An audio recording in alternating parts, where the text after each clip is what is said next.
முதலாவது மரணத்திற்குள்ளான ஞானஸ்தானம், இரண்டாவதாக உயிர் தெழுதலுக்குள்ளான ஒரு ஞானஸ்தானம். நாம தண்ணிக்குள்ள போயிட்டு உள்ளே இருந்துட்டோம்னா அப்படியே செத்து போயிடுவோம். நிறைய பேர் ஞானஸ்தானம் எடுத்துட்டு இப்ப எங்கதான் இருக்கிறாங்க? நான் மன்னிக்க மாட்டேன். நீங்க வேணா மன்னிக்கலாம் பாஸ்டர், உங்களுக்கு தெரியாது, எனக்கு தெரியாதுதான். இரண்டாவது ஒரு காரியம், உயிர் தெழுதலுக்குள்ளான ஒரு ஞானஸ்தானம். நீ ஞானஸ்தானம் எடுத்த பின்பதாக கூட மன்னிக்கவில்லை என்றால், மறக்கவில்லை என்றால் உயிர் தெழவில்லை. 1 பேதுரு 3ஆம் அதிகாரம் 21ஆம் வசனம் வாசிப்போம். 3:21. அதற்கு ஒப்பனையான ஞானஸ்தானமானது மாம்ச அழுக்கை நீக்குதலாயிராமல்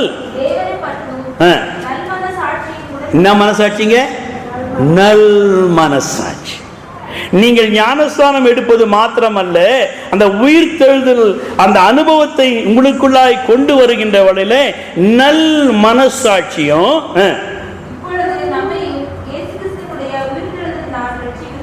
இயேசு கிறிஸ்துடைய உயிர் தெழுதலினாலே ரட்சிக்கிறது. ஆண்டவரோடு கூட மரிப்பது மாத்திரமல்ல, நாம் உயிர் தெழ வேண்டும். எப்படி உயிர் தெழ முடியும்? through the faith, விசுவாசத்தினால் மாத்திரமே. இதே எபேசியர் 2ஆம் அதிகாரம் 8ஆம் வசனம் வாசிக்கின்ற வழியிலே அங்கு மிக தெளிவாக சொல்கிறார், கிருபையினாலே விசுவாசத்தை கொண்டு, இது உங்களால் உண்டானதல்ல, தேவனுடைய ஈவு. விசுவாசம், விசுவாசிக்க வேண்டும். நான் உயிர் தெழுந்தவன், நான் உயிர் தெழுந்தவள் என்கிற ஒரு விசுவாச வார்த்தையை அறிக்கிட வேண்டும். அதை விட்டு என்ன சொல்லுவோம்? என் பழைய மனுஷனை எழுப்பிடாத. யாரா கேட்டாங்களா?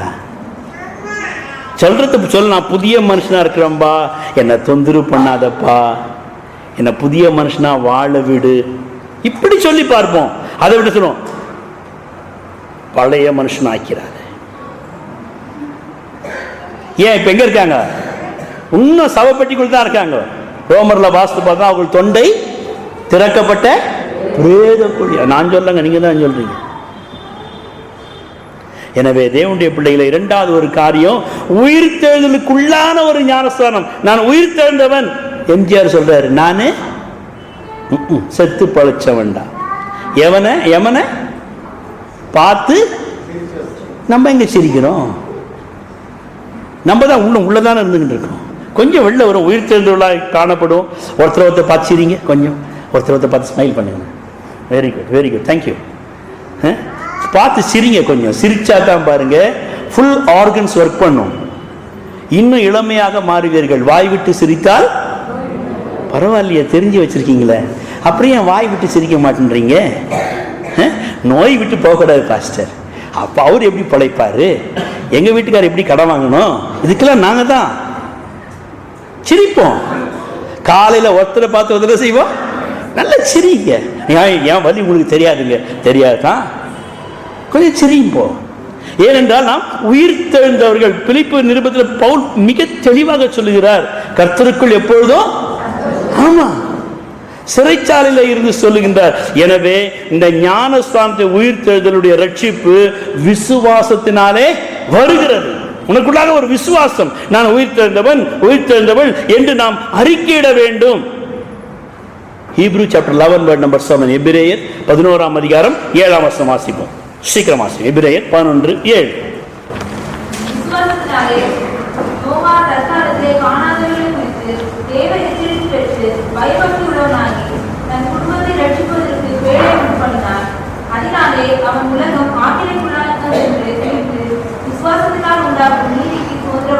ஆமென். விசுவாசத்தினால் உண்டான நீதிக்கு சுதந்திரவாளியானான்.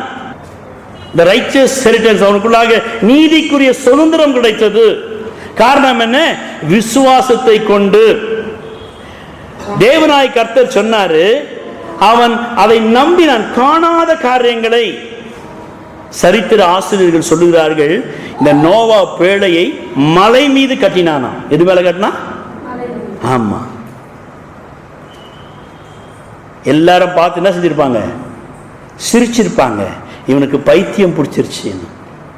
ஆனால் அவனுடைய குடும்பத்தார் அவனுடைய வார்த்தைக்கு கீழ்ப்படிந்தார்கள். காணாததை நம்புவதுதான் உயிர்த்தெழுதல். உடைய வாழ்க்கையிலே அந்த விசுவாசம் காணாத ஒரு காரியங்களை நமக்குள்ளாக கொடுக்கிறது உயிர்த்தெழுதலினுடைய வழியாக. இதை நோவா காணாமல் விசுவாசித்தபடியினாலே அவனும் அவனுடைய குடும்பமும் காக்கப்பட்டது, ரட்சிக்கப்பட்டது. தேவனுடைய பிள்ளைகளே, உயிர்த்தெழுதலுக்குள்ளாக பிரவேசித்திருக்கிற நாம், நமக்கு முன்பதாக இருக்கிற காரியங்கள் ஒருவேளை that may be a blank, இருட்டாக ஒன்றுமில்லாமல் காணப்படலாம். ஆனால் அவைகள் மத்தியிலே நாம் விசுவாசிக்க வேண்டும். ஹீப்ரு 11:1, எபிரேயர் 11:1 சொல்கிறது, விசுவாசமானது நம்பப்படுகிறது, உறுதியும் காணப்படாதவர்களில் நிச்சயமாக இருக்கிறது. காணப்படாது, ஆனால் கண்டிப்பாக கிடைக்கும். காணப்படாத ஒரு காரியத்தை விசுவாசிப்பதுதான் விசுவாசம். எனவே தேவனுடைய பிள்ளைகளே, இந்த ஆத்துமாவானது உயிர் தெழுந்திருக்க வேண்டும். இந்த ஆத்துமா என்பது பெண்டுலம் மாதிரி, இந்த வாட்சில் இப்படி இப்படி ஆடிக்கிட்டு இருக்கு பாருங்க. சர்ச்சுக்குள்ள வந்தா கைத்தட்டி பாட்டு பாடுவாங்க, அல்ல சொல்லுவாங்க. அதே இது வீட்டுக்கு போயிட்டான்னு ஆகும். உங்களுக்கு என்னங்க தெரியும் பிரச்சனை? ஆமா, என் வாயில் நிக்காதீங்க, பாய்க்கு அந்த மாதிரி பேசுவாங்க. கடைசியில் இங்கேயும் அங்கேயும் வேகமாக ஓடி கடைசியில் அப்படி நின்றுவாங்க. அப்புறம் ஐயர் கீ கொடுத்துருக்கணும், எல்டர்ஸ் கீ கொடுக்கணும், மறுபடியும் ஆட ஆரம்பிப்பாங்க. இது ஆத்மாவுடைய தன்மை அப்படி. எனவே உயிர்த்தெழுதல் உள்ள அந்த ஞானஸ்தானம், விசுவாசத்தை கொண்டு நாம் ரட்சிக்கப்பட்டோம். எனவே தேவனுடைய பிள்ளைகளே, உங்களுடைய விசுவாசமானது காணப்படுவதில் மத்தியிலே அல்ல, உங்களுக்கு முன்னதாக இருக்கிறதை வைத்து நீங்கள் இயேசு எனக்கு இதை கொடுத்துட்டார் அதை கொடுத்துட்டார் என்று சொல்வதல்ல. காணாதவைகளை, நான் உயிர்த்தெழுந்தவன், காணாதவைகளை விசுவாசிக்க வேண்டும். பவுல் ரோமர்கள் நிருபத்தில் சொல்லுகின்ற வழியில 4ஆம் அதிகாரம் 17ஆம் வசனம் மிக அழகாக சொல்கிறார், இல்லாதவைகளை இருக்கிறவர்களாக அழைக்கிற தேவன். ஆமா, ஆபிரகாம் ஆண்டவர் வாக்குத்தத்தம் கொடுத்தார். ஈசாக்குக்கு அந்த வாக்குத்தத்தை ஆபிரகாம் ஈசாக்கு வழியாக சுதந்திரத்துக் கொண்டான். ஆபிரகாமை அழைத்து சென்று காண்பிக்கின்றார், வானத்திலே நட்சத்திரங்களை பார்த்து காண்பிக்கின்றார், உன்னுடைய ஜனத்தை, ஜாதியை இப்படியாக பெருக பண்ணுவேன். அப்ப ஆபிரகாமுக்கு என்ன வயசுங்க? ஒரு பிள்ளையை பெற்றுக்கொள்ள கூட அவனுக்கு சக்தி இல்லை. அந்த சூழ்நிலையில கர்த்தர் காண்பிக்கிறார் வானத்து நட்சத்திரங்களை. ஆபிரகாம் பார்க்கிறான், பார்த்துட்டு அவனுடைய ஃப்ளஷ் மாம்ச சரீரத்தை பார்க்கிறான். என்னுடைய சரீரத்தின் பிரகாரமாக நான் எத்தனை பிள்ளை பெற்றுக்கொள்ள முடியும்? ஒன்று தான் பெற்றுக்கொள்ள முடியும் என்று சொல்லி அவன் அதற்கு பெயர் வைக்கிறான், ஈசாக்கு. அப்புறம் விசுவாசம் வளர ஆரம்பிக்கிறது. ஈசாக்குக்கு ஒரு 2 பிள்ளை பிறந்தா எப்படி இருக்கும்? யாக்கோபு, ஏசா. இந்த யாக்கோபுக்கு 12 பிள்ளைகள் பிறந்தா எப்படி இருக்கும்?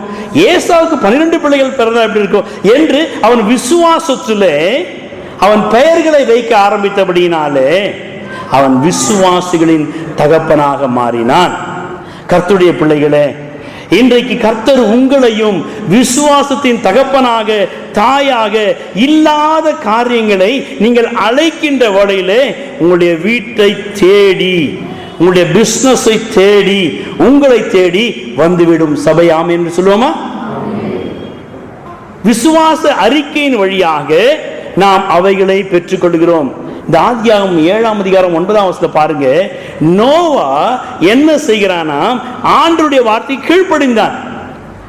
ஜோடி ஜோடாக எல்லா பறவைகளும் எல்லா மிருகங்களும் நோவாவுடைய வார்த்தை கீழ்ப்படிந்து அந்த பேழைக்குள்ளாக கடந்து வந்தன. அதை போலவே தேவனுடைய பிள்ளைகளே, உங்களுடைய வீட்டுக்குள்ளாக நீங்கள் எதிர்பார்க்காத ஆசீர்வாதங்கள் கீழ்ப்படிந்து உங்களுடைய வீட்டுக்குள்ளாக கடந்து வர வேண்டுமானால் இல்லாதவைகளை இருக்கிறவராக அழைக்கிற தேவன் உயிர்த்தெழுந்த தேவன். அவர் உயிரோடு இருக்கிறார், நானும் மரித்து உயிரோடு இருக்கிறேன் என்று அறிக்கையிட வேண்டும். எனவே இந்த ஆத்துமா சோர்ந்து போகின்ற வேளையிலெல்லாம் நாம் என்ன செய்ய வேண்டும்? நான் உயிர்த்தெழுந்தவன், உயிர்த்தெழுந்தவள் எது இல்லையோ அது இருக்கிறதாக எண்ணி அதை அழைக்க கற்றுக்கொள்ளுங்கள். ஒரு இரவு ஜெபத்தை நடத்தும்படியாக நான் கடந்து சென்றிருந்தேன். அந்த இடத்துல ஒரு ஏழை சகோதரி வந்திருந்தார்கள். அப்பொழுது இந்த ரோமர் 4ஆம் அதிகாரம் 17ஆம் வசனத்தை வைத்து ஒரு பிராக்டிக்கல் மெசேஜ் கொடுத்தேன். நைட் பிரேயர்ல எல்லாம் தூங்கிடுவாங்க.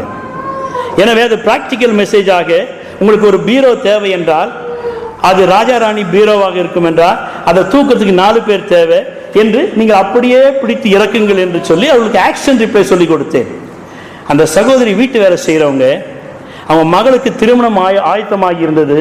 அவங்களுக்கு ஒரு பீரோ தேவை. அவங்க வீட்டுக்குள்ளேயே குனிஞ்சு தான் போகணும், குடிசை வீடு. அந்த சகோதரி வீட்டிலே சென்று அழுது ஜெபித்தார்கள், ஆண்டவரே எனக்கும் இப்படிப்பட்ட ஒரு ஆசீர்வாதம் தேவை என்று சொல்லி. 10 நாட்கள் ஆகவில்லை. அவங்க எந்த வீட்டில் வேலை செய்து கொண்டார்களோ அந்த வீட்டில் ஒரு திருமணத்துக்காக ராஜாராணி பீரோ வாங்கி வச்சிருந்தாங்க. ஆனால் அந்த குரு சொல்லிட்டாரு, இது சரியில்லை, இந்த பீரோ இந்த கலர் சரியில்லை, இதை கொடுத்து விடுங்கள் சொன்ன உடனே இந்த அம்மா என்ன செஞ்சாங்க, அதை வண்டியில ஏற்றி வேலைக்காரி வீட்டுக்கு அனுப்பி விட்டார்கள். அந்த வேலைக்காரி வீட்டை கூரையை பிச்சுக்கிட்டு தெய்வம் கொடுக்கும் என்று சொன்னவனமாக அந்த பீரோ அந்த வீட்டுக்குள்ளாக இறங்கினது. நமக்கு வாஷிங் மிஷினும் பீரோவும் தேவையில்லை.